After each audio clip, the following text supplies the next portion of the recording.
Bonjour à toutes et à tous, voici l'analyse du SP500 et de l'euro-dollar pour le jeudi 5 février.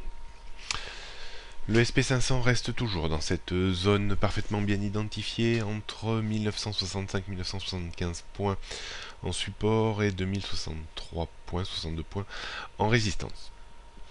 Avec un petit niveau intermédiaire autour de 2020 points. La rupture de 2020 points remettrait une pression baissière en direction de 1980-1965 points. Le rebond sur 2020 points laisse espérer un retour, une tentative de retour vers le haut de la zone de résistance, à proximité immédiate des 2062 points.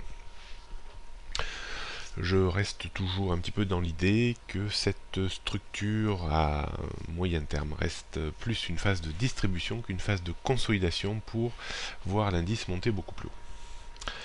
Donc 2062-2100 sont les niveaux de résistance à surveiller, 2020 et surtout 1975-1965 points, fort niveau de support. En dessous, on aurait une accélération baissière sur 1925 et 1800 points.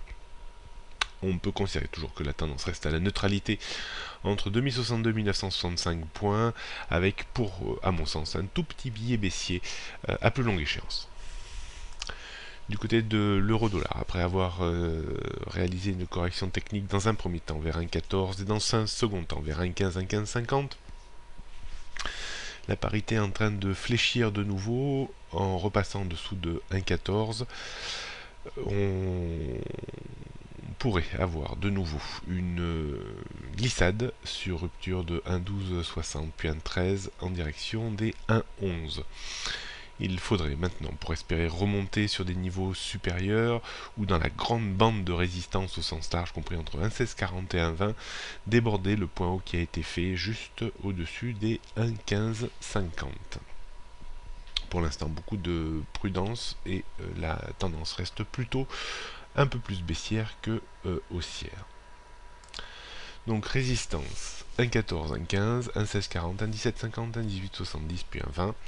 Support pardon, 1,13, 1,1260, 1,11, 1,0760. La tendance à moyen terme reste bien sûr très baissière en dessous de 1,20. Bonne journée à toutes et à tous et à demain.